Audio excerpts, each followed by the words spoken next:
Hello, good morning, नमस्कार, आदाब। एक बार फिर से आप सबका स्वागत है वाईफाई स्टडी स्टूडियोज चैनल पे। This is a part of an academy.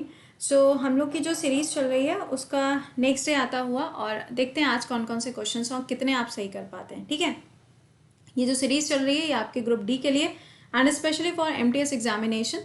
बस ये ध्यान रखिएगा कि आपका जो पेपर है वो अभी तो फिलहाल नहीं है, मई के अंदर कोई भी पेपर शेड्यूल नहीं है, और होपफुली जून के अंदर भी कोई पेपर नहीं होगा, तो आपके पास में अच्छा खासा समय है कि आप चीज़ों को यहाँ पे प्रिपेयर कर पाओगे। ठीक है, सेकेंडली स्वदेश दर्शन का क्लास अभी नहीं तो फिर कभी नहीं, वो वाली सिचुएशन चल रही है, तो कायदे से पढ़ लो वरना फिर दिक्कत हो जाएगी, क्योंकि I am not going to repeat it again. ये दोबारा से रिपीट नहीं किया जाएगा। ठीक है, this is the last time that I am repeating, जिसके साथ में आपको क्वेश्चंस भी करा दे रहे हैं, और इस वीक के अंदर या फिर होपफुली टिल मंडे खत्म हो जाएगा। क्यों, मैंने रीज़न आपको बता दिया। दूसरा, ये स्टोरी जो चल रही है आपकी भारत के ज्ञान की, दोपहर में 2 बजे होती है। मंडे टू फ्राइडे दोनों क्लासेस रहते हैं, ध्यान दीजिएगा, मंडे टू फ्राइडे, क्योंकि सैटरडे को स्पेशल क्लासेस होते हैं तो उसका शेड्यूल अलग होता है। ये सब चीज़ें कहाँ पे मिलेंगी? ये सब चीज़ें आपको मिलेंगी टेलीग्राम पे, कि प्रॉपरली कहाँ पर है। तो टेलीग्राम चैनल कौन सा है? करेंट अफेयर्स बाय कृति। टेलीग्राम पे जाइए, ऊपर सर्च का ऑप्शन आता है, वहाँ पे सर्च के ऑप्शन पे लिखिए करेंट अफेयर्स बाय कृति, स्पेलिंग सही लिखिएगा। बहुत सारे अकाउंट आएंगे, तो उसमें से वो अकाउंट देखना जिसके ऊपर पिकाचू की इमेज लगी है और 63,000 लोग जिस पे जुड़े हैं, that is my real account. ठीक है, बहुत सारे बच्चे फेक अकाउंट पे जुड़े हुए हैं, पता नहीं कहाँ 39,000 44,000, ये मेरे अकाउंट्स नहीं है। ठीक है, तो प्लीज़ प्रॉपरली सही जगह पे जुड़िए, सो दैट आपका हर एक क्लास जो है वो प्रॉपरली आपको शेड्यूल के हिसाब से पता चल पाए। वेल, शुरुआत करेंगे सवालों की, देखते हैं कितना आंसर कर पाते हो। कमेंट बॉक्स में बता भी देना वीडियो खत्म होने के बाद में कि कितने करेक्ट किए हैं। ऑलराइट, पहला सवाल बताइए, वे वो Sabarmati Ashram establish by Mahatma Gandhi. Obvious ही बात है, कहाँ पे होगा? अहमदाबाद के अंदर होगा, ये तो हम सभी लोग जानते हैं। और जब हम दांडी मार्च की बात करते हैं तो उसकी शुरुआत भी कहाँ से हुई थी? यहीं से करी गई थी। दांडी मार्च का ईयर अगर पूछा जाए तो 1930 हो जाएगा, 12 मार्च 1930। अगला, which Indian scientist told plants have life. किसके द्वारा ये बताया गया? तो ये बताया गया था जेसी बासु जी के द्वारा, यानी कि जगदीश चंद्र बासु जी के द्वारा ये बात बताई गई थी।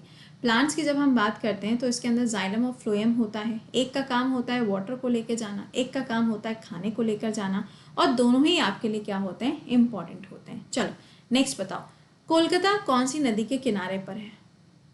ऐसा बोनस क्वेश्चन जब पेपर में आता होगा ना, मन करता होगा ना, बस ये हम है, ये मैम है, ये हमको मैम ने बताया था, और बस अब क्या होगा, पेपर में मिलके पाव ही करेंगे, है ना, यही तो करना है। तो इसका आंसर क्या हो जाएगा? इसका आंसर बनेगा हुगली नदी के किनारे आपको कोलकाता की लोकेशन मिलती है। अगर आपसे पूछा जाता है यहाँ पे, इन केस क्वेश्चन को टफ बनाया जाएगा तो पूछ लिया जाएगा कि अंडर वाटर मेट्रो कहाँ पर, तो भी आंसर हुगली हो जाएगा। अगला, कौन सा ऐसा स्टेट है जहाँ पे रबर का प्रोडक्शन इंडिया के अंदर सबसे ज़्यादा होता है? तो इसका आंसर क्या बनेगा? इसका आंसर है केरला। नेक्स्ट बताओ, नेक्स्ट क्वेश्चन है, who was the first Indian army chief of Indian army. आपको बताना है कि यहाँ पे कौन है, तो इसका आंसर क्या बनेगा?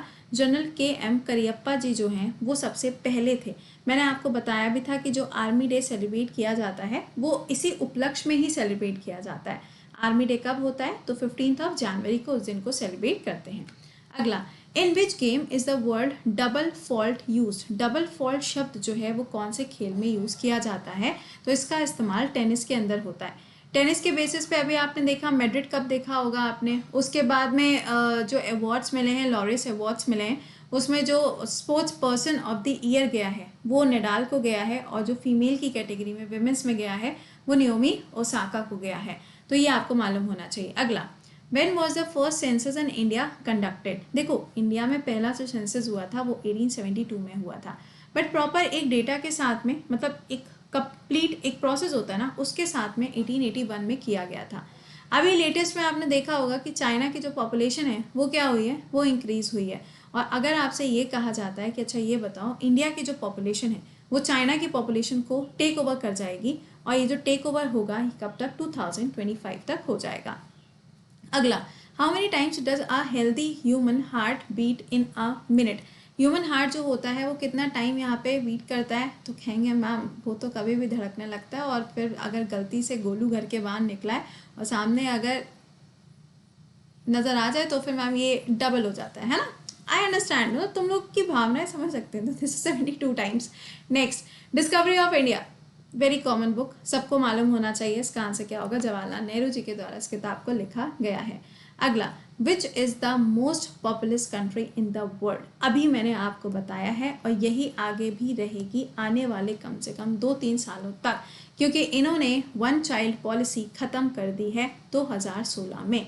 अगला, Swang is the folk art of which state? Swang जो है ये फोक आर्ट कहाँ की है? हरियाणा की है। नेक्स्ट क्या है? Whose world famous painting is Mona Lisa? Mona Lisa जो फेमस पेंटिंग है वो यहाँ पर कौन से पेंटर की है? देखो, आर्ट डे किस दिन होता है वो आप मुझे कमेंट सेक्शन में बताओगे, क्योंकि वर्ल्ड आर्ट डे अभी कुछ समय पहले ही मैंने आपको पढ़ाया था ना। It's your turn. और इसका आंसर क्या हो जाएगा? Leonardo Vinci. विंसी अंकल की है, इटली। अगला, who was the first Indian to receive the Magsaysay award? पहली बात, मैगसाय अवार्ड जो है ये फिलीपींस के द्वारा दिए जाते हैं और वहाँ के प्रेसिडेंट थे, उन्हीं के नाम पे ये अवार्ड की शुरुआत करी गई। विनोबा भावे जी को सबसे पहले ये अवार्ड दिया गया और इनके नाम पे अगर आप देखेंगे तो न्यूक्लियर रिसर्च इंस्टीट्यूट जो बना हुआ है या एटॉमिक रिसर्च इंस्टीट्यूट जो बना हुआ है वो आपको महाराष्ट्र के अंदर मिलेगा। अगला, what is the standard timeline of India? ये क्या हो जाएगा? 82.5 डिग्रीज है जो लाइन वो क्रॉस करते हुए जाती है ना। अगला, in which year did the Arjuna award begin? Arjuna award जो है इसकी शुरुआत कब करी गई? 1961 में।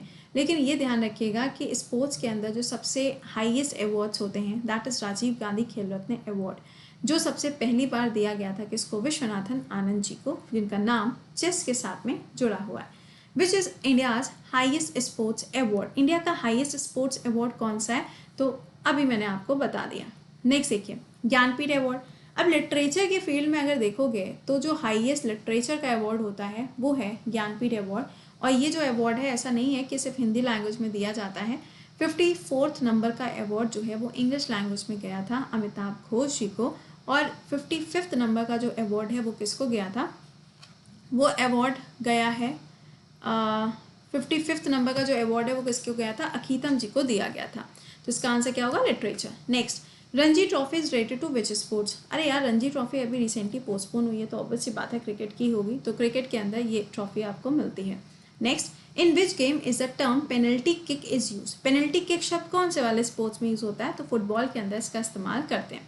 अगला, which is the largest ocean in the world? पूरे विश्व के अंदर जो सबसे बड़ा ओशन है वो कौन सा है? That is Pacific ocean.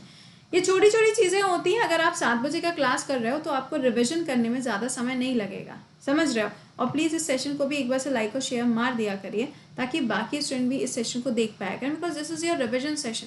अब रिविजन भी ना करोगे तो फिर कैसे काम चलेगा? कहीं बाहर तो जाना नहीं, घर पे ही तो बैठना है, तो घर पे बैठ के भी रिविजन नहीं कर पाओ तो फ़ायदा क्या है? अगला, who founded the institute scouts and guides? इसका आंसर क्या होगा? Robert Baden Powell. अगला क्या है? एक्जिमा इफेक्ट, ये कौन से पार्ट को या कौन से बॉडी पार्ट को इफेक्ट करता है? तो स्किन को इफेक्ट करता है।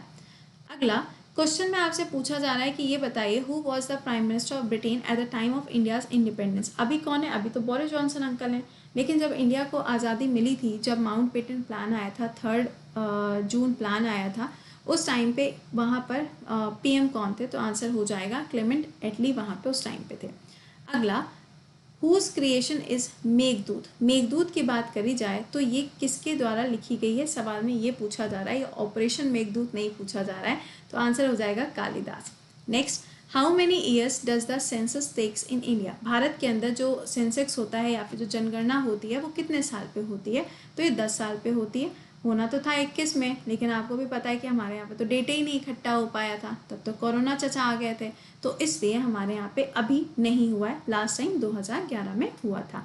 Who founded Sikhism? सिखिज्म जो है ये किसके द्वारा स्टार्ट किया गया था? तो इसका आंसर हो जाएगा गुरु नानक देव जी के द्वारा इसको स्टार्ट किया गया था। अगला क्या है? Penalty stroke. पेनल्टी स्ट्रोक जो है वो किसके द्वारा इस्तेमाल किया जाता है या फिर कौन से स्पोर्ट्स में इस्तेमाल किया जाता है? तो इसका आंसर हो जाएगा हॉकी। आई होप आपने वो वाली मूवी देखी होगी ना, चक दे इंडिया, उसमें आपने देखा होगा कि ये जो पेनल्टी स्ट्रोक होता है, this word has been pronounced, ये शब्द वहाँ पे यूज़ किया गया था।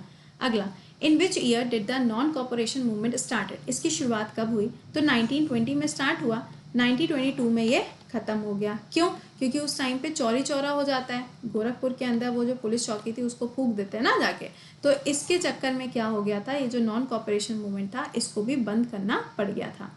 अगला, how many members can the president nominate in the Lok Sabha, कितने लोगों को करेगा? 2 लोगों को। ये कौन है? ये एंग्लो इंडियंस है। अभी ध्यान रखिएगा कि इसके लिए एक लॉ बनाया गया, एक अमेंडमेंट किया जा रहा है। अगर ये अमेंडमेंट कम्प्लीटली हो जाता है तो ये सीट जो है ये हटा दी जाएंगी पूरी तरीके से। अभी कोई मेंबर नहीं है बट सीट अभी भी यहाँ पे बनी हुई है। तो जब ये सीट हट जाएगी तो आप ध्यान रखिएगा कि ये कितना हो जाएगा? 0 हो जाएगा। बट अभी कोई भी यहाँ मेंबर नहीं है, पॉइंट टू बी नोटेड। अगला, who decide whether a bill is a money bill और नॉट, कौन डिसाइड करता है कि कोई भी बिल जो है, कोई भी प्रस्ताव जो मनी बिल है या नहीं है? तो वो स्पीकर डिसाइड करता है। ठीक है, इतनी चीज़ें मैंने आपको बता दी। अब आपसे मिलेंगे अभी 7 बजे के सेशन में। तो प्लीज़ एक बार से मेरे को कमेंट बॉक्स में बताना कि कितने क्वेश्चंस करेक्ट किए हैं। और इसके अलावा जो नया बैच स्टार्ट होने जा रहा है, ये 20 से होना था लेकिन अब मैंने इसको 26 से कर दिया है, क्योंकि काफ़ी सारे बच्चों के मैसेज आ रहे थे कि मैम EMI पे लेना है बट अभी थोड़ा सा रुक के ये वो। ठीक है, तो प्रॉब्लम थी, आई नो कि this is a pandemic situation. तो मैंने सोचा कि चलो ठीक है, इसको थोड़ा सा और आगे शिफ्ट कर देते हैं ताकि आराम से आप लोग इसको ज्वाइन कर पाओ, कोई हड़बड़ी ना हो, ताकि कोई क्लास आपका ना छूटे। क्योंकि अगर आप इस बैच को अभी ज्वाइन कर लोगे, इसी मंथ ज्वाइन करोगे, तो प्रॉफिट आपका है। आपको 2 महीने का एक्सटेंशन मिलेगा और अगर 2 साल के लिए ज्वाइन करते हो तो आपको 4 महीने का एक्सटेंशन मिलेगा। ये अमाउंट्स हैं, ये EMI का अमाउंट है। EMI जो है वो आप HDFC के थ्रू कर सकते हो, credit card, point to be noted, credit card, और रुपे कार्ड के थ्रू आप पेमेंट नहीं कर पाओगे, ये ध्यान रखना। और यहाँ पे ये जो अमाउंट है इस पर 10% ऑफ हो जाएगा, डिडक्ट हो जाएगा जब आप कोड यूज़ करोगे प्रति10। तो इसलिए प्लीज़ इसको टाइमली ज्वाइन कर दीजिएगा। और साथ में UPSC बैच अगर नहीं ज्वाइन किया जिसमें आपको प्रीलिम्स, मेंस, इंटरव्यू सारी चीज़ें मिल रही हैं, तो उसको भी टाइमली ज्वाइन कर लीजिए। SSC का टेस्ट संडे को है, लिंक वीडियो के डिस्क्रिप्शन में, एक्चुअली तीनों लिंक वीडियो के डिस्क्रिप्शन में लगे हुए हैं और इसको आप ज्वाइन कर लेना। तो अब मिलते हैं आपसे कितने बजे? 7 बजे के लाइव सेशन में। टिल देन खुश रहिए, मुस्कुराते रहिए, घर पे रहिए, और क्या चाहिए। Bye bye and take care.